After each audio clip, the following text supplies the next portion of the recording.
नमस्कार. रिद्धी व्हॉइस स्टोरीमध्ये आपलं स्वागत आहे. पुनर्विवाह. साक्षीला आज ऑफिसला सुट्टी होती. आवरायची घाई नव्हती. हातात चहाचा कप घेऊन ती बाल्कनीत आराम खुर्चीत येऊन बसली. बाहेर कुंद वातावरण होतं. कुठल्याही क्षणी पावसाला सुरुवात होऊ शकते असे वाटत होतं आणि पाऊस पडायला लागला. मनमोहक टपोरे पाण्याचे थेंब बाल्कनीत येऊन पडत होते. कितीतरी वेळ ती एकटक पावसाकडे बघत बसली होती. आत जाऊन बसायचं भानच नव्हतं तिला. पहिल्यापासून पाऊस खूप आवडायचा तिला.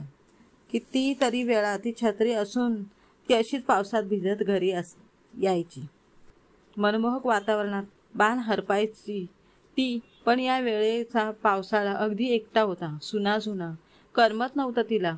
घरात उगीच पावसाकडे बघून तिला अजूनही दिवस आठवले. साक्षीचं लहानपण छोट्याशा गावात गेलं.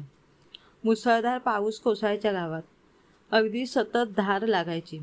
सगळे कंटाळून जायचे पावसाला. साक्षी मात्र खुश असायची. पुढे ते शहरात शिफ्ट झाले. इकडे तर कोसळणारा पाऊस खूपच वेगळा भासायचा तिला. कितीही पाऊस असो, शहरातील लोकांचं काम कधी थांबलं नाही. अशातच एक रम्य संध्याकाळी पाऊस कोसळत होता. वातावरण अगदी गार झालं होतं. साक्षी ऑफिसहून घरी जाण्यासाठी बसस्टॉपवर बसची वाट बघत होती. गुलाबी ड्रेसमध्ये ती त्या दिवशी अतिशय सुंदर दिसत होती.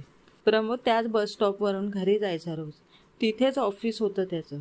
तसे वरचेवर नेहमी बघायचा तो. साक्षीला तो बसस्टॉपवर आला. सुंदर साक्षीकडे बघत राहिला. बसस्टॉपवर अजून कोणी नव्हतं. पावसामुळे बस येत नव्हती. प्रमोदने टॅक्सी गेली. तुम्हाला सोडू का मी घरापर्यंत? साक्षीने होकार दिला. हळूहळू त्यांची ओळख वाढली. ओळख प्रेमात कधी बदलली समजलंही नाही. दोघांनी घरी सांगितलं. घरातून होकार होताच. दोघं अगदी अनुरूप होते एकमेकांसाठी. रीतसर लग्न झालं. एकदम छान सुरू होतं. लग्नानंतर 15-1 दिवसात दोघं परत ऑफिसला जायला लागले. इतर दिवशी ऑफिस, विकेंडला बाहेर जायचे. ते मस्त पार्टी, एन्जॉयमेंट सुरू होती. प्रमोद संसारिक होता. साक्षी करिअर ओरिएंटल. प्रमोदला लहान मुलांची खूप आवड होती. त्याला फॅमिली सुरू करायची होती. साक्षीचे खूप लाड करणार होता तो. या विकेंडला तिच्याशी बोलायचं ठरवलं त्याने. संध्याकाळी साक्षी घरी आली. तीच हाका मारत, प्रमोद चल आटोप लवकर, आज पार्टी करणार आहोत ना आपण. माझ्याकडून पार्टी.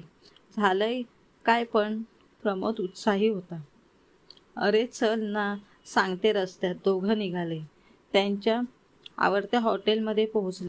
प्रमोद, मला प्रमोशन मिळाले. पहिले 6 महिने ट्रेनिंगसाठी जावं लागणार. साक्षी भरभरून बोलत होती.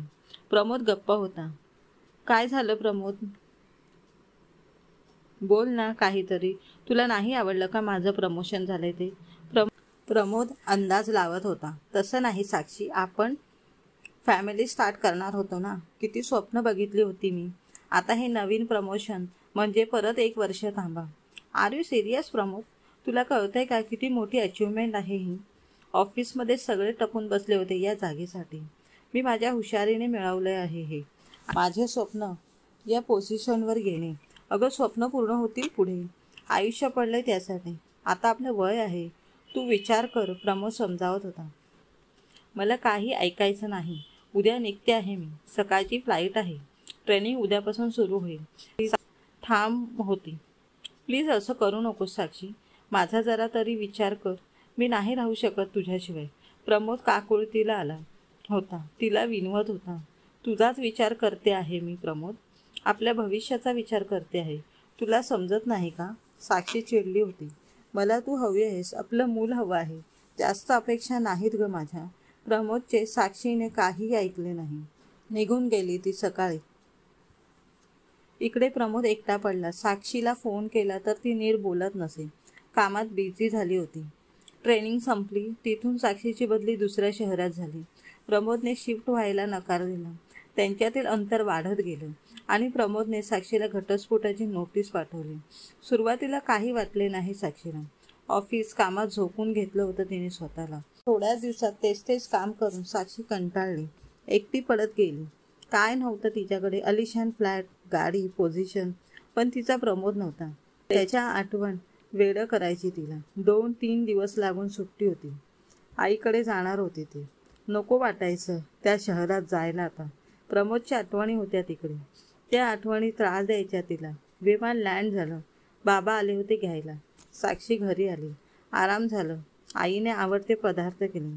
आईने विषय काढला. काय ठरवलं आहेस पुढे तू? साक्षी, लग्न करणार की नाही? आई, उगीच तोच विषय काढू नकोस. 2 दिवस आली आहे तर नीट राहू दे मला. साक्षी वैतागली होती. आई शांत झाली.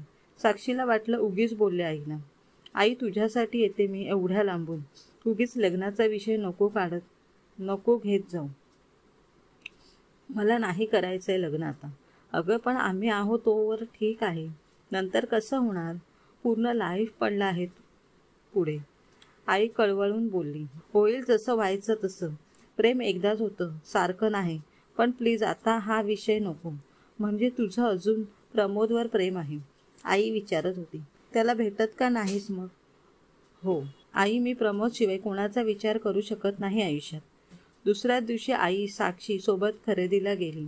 मॉलमध्ये थोडी खरेदी झाली. तेवढा तिला प्रमोद बाहेरून जाताना दिसला. ती बाहेर आली. तो बाजूच्या दुकानात खरेदी करत होता. काय करावं, जाऊन बोलावं का त्याच्याशी? साक्षी विचार करत होती. हाय साक्षी. प्रमोद तिच्या बाजूला उभा होता. काय बोलावं सुचत नव्हते तिला. कशी आहेस? मी ठीक आहे. तू कसा आहेस? कसा असणार तुझ्याशिवाय? साक्षीने चमकून बघितलं. मला बोलायचं आहे तुझ्याशी साक्षी. ओके, उद्या भेटू मग. नाही, आत्ताच बोलायचं आहे. प्रमोद हट्टाला पेटला. साक्षीला खरं तर त्याचा हा हट्ट आवडला, पण ती काहीच बोलली नाही. दोघं आईला सांगून कॉफी शॉपमध्ये आले. लग्न करशील माझ्याशी साक्षी परत? मी तुला विसरू शकलो नाही. तुझाच विचार करतोय मी दिवस रात्र. प्रमोद एकदम बोलून गेला. मला माफ कर. उगीच तुला घटस्फोट दिला. थोडा सपोर्ट करायला हवा होता मी. प्रमोद, माफी तर मीही मागायला हवी. मीही तुझा अजिबात विचार केला नाही. फक्त माझं स्वप्न, माझं काम यालाच महत्त्व दिलं. साक्षी. दोघं बरेच वेळ बोलत होते. दोघांच्या चेहऱ्यावर आनंद ओसंडून वाहत होता. एक चांगला मुहूर्त बघून दोघांचं लग्न झालं. प्रमोदने साक्षीच्या आईचे आभार मानले. त्यामुळे आज ते एकत्र होते. पण यावेळी कधीही वेगळे होणार नव्हते ते. यावर्षीचा पावसाळा जरा जास्तच छान होता साक्षी प्रमोदसाठी. नमस्कार. कथा आवडल्या चॅनलला लाईक व सबस्क्राईब करायला विसरू नका.